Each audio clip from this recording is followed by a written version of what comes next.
morning today. We're in Fort Hedland.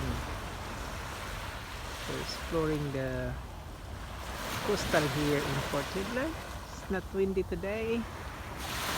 Good, and sun is shining. Normally in Fort Hedland the temperature's around 40 degrees.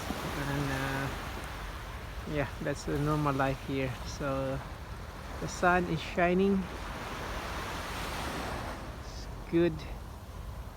And it's the beach is very no wind.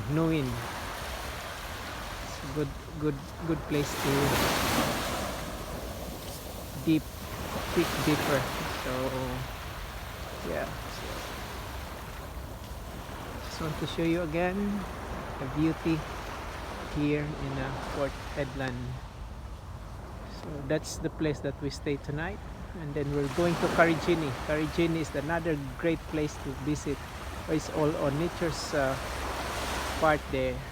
So yeah, thanks again, and thanks for watching, and see you next time.